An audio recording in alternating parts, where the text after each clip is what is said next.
You are the type of owner who shows up every single day, leash in hand, determined to fix your dog's reactivity.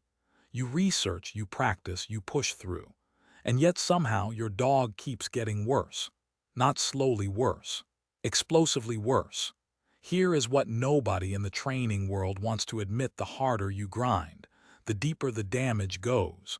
What you think is discipline is actually cortisol poisoning, and it is quietly breaking your dog from the inside out. Reactivity is one of the most misunderstood problems in dog ownership today. Most advice tells you to train more, correct faster, and stay consistent no matter what. But what if that advice is the exact reason your dog is escalating? This video is going to challenge everything you have been told about reactive dog training and show you why doing less, strategically and intentionally, is the only thing that actually works. Let us start with something nobody talks about openly. When your dog is trembling at the end of the leash, hackles raised, eyes locked on that other dog across the street, and you lean down and say sit, you think you are redirecting them. You think you are regaining control. You think you are training. But here is what is actually happening inside your dog's body in that exact moment. Their brain has already switched into survival mode. The amygdala, which is the part of the brain responsible for threat detection, has fired. Cortisol and adrenaline are flooding the bloodstream. The prefrontal cortex, the part of the brain that processes learned commands and makes calm decisions, is essentially offline. When you demand a sit from a dog in that state, you are not reaching a student. You are shouting instructions at someone who is convinced they are about to die. And because they cannot comply, because the wiring for compliance has been temporarily overridden by survival instinct, they feel two things simultaneously: the threat in front of them and pressure from behind them, from you. That is not training, that is flooding, and flooding does not build resilience, it erodes it. Every time you push your dog past their threshold and demand obedience anyway, you are not teaching them that scary things are manageable. You are teaching them that scary things also come with conflict from the one person who is supposed to be their safe anchor. Over time, that association compounds. The leash becomes a source of stress. Your presence near triggers becomes a signal for escalation rather than calm. And what started as manageable fear, a dog who barked and pulled, slowly becomes something harder, faster, more explosive. This is not a training failure on your part. It is a biological inevitability when the nervous system never gets a chance to reset. Here is the concept that changes everything. Cortisol has a half-life. After a high-stress event, whether it is a reactive outburst, a scary encounter, or even just a tense walk, cortisol does not disappear the moment your dog calms down visibly. It lingers in the bloodstream. Studies in canine behavior research suggest that cortisol levels can remain elevated for 48 to 72 hours after a significant stress event. That means the dog who seemed fine the next morning is not actually fine neurologically. They are already running at a deficit before the day even begins. Now imagine walking that dog again the next morning, and the morning after that.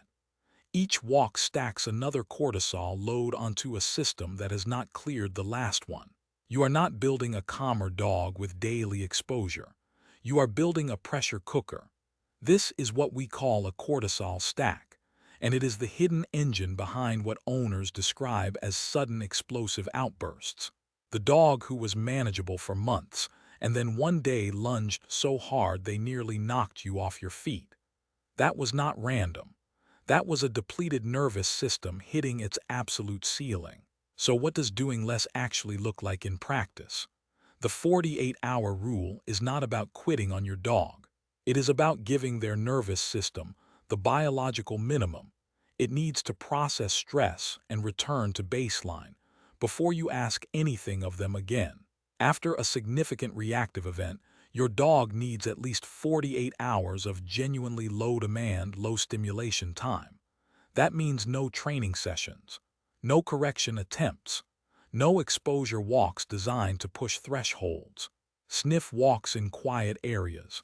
Calm play in a low-stimulus environment. Rest. This is not giving up. This is physiology. And here is what that space actually does. When cortisol clears, the prefrontal cortex comes back online. Your dog can think again. They can process associations. They can learn. The same dog who could not hear the word sit during a reactive moment becomes capable of genuine learning when their stress hormones are at baseline. You are not losing training time during those 48 hours. You are creating the neurological conditions under which training can actually stick. Now let us talk about the culture that made this so hard to see. There is a hustle mentality that has crept into dog training over the past few years, driven partly by social media, partly by a broader cultural obsession with optimization. You see videos of dogs performing flawless heel work beside intense distractions. You see trainers talking about drilling commands under pressure as proof of real obedience.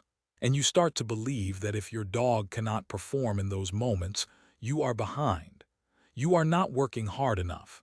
But robotic compliance under extreme stress is not emotional safety. It is suppression. A dog who sits when trembling has not overcome their fear. They have learned that expressing fear comes with consequences, so they bottle it. Suppressed stress responses do not dissolve. They accumulate, and they tend to surface in ways that are far less predictable than a bark and a lunge. Redirected aggression, shutting down completely, or the one owner's fear, most a bite that seems to come out of nowhere from a dog who always seemed so well behaved. The goal was never a dog who performs despite their fear. The goal is a dog whose nervous system genuinely trusts that the world, and you, are safe. That trust is not built by demanding more during their worst moments. It is built by being the person who recognizes when they have had enough and chooses to stop. By being the anchor who does not add pressure when the storm is already raging. By understanding that your dog's threshold is not a wall to be broken through. It is a signal telling you where the real work needs to happen, at a distance, at a pace, with a nervous system that has actually had time to recover.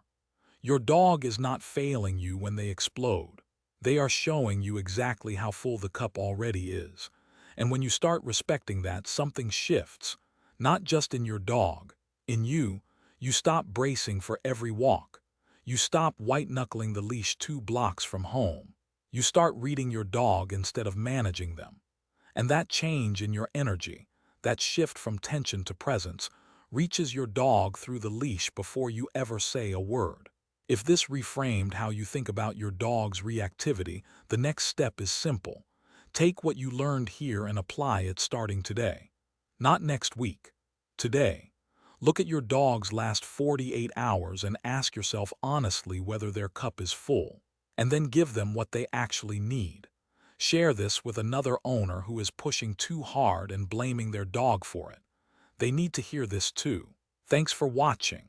If you loved this video, scan the QR code on the screen right now to subscribe and join the Pawsome Life family. Give your dog a belly rub for us, and we will see you in the next video.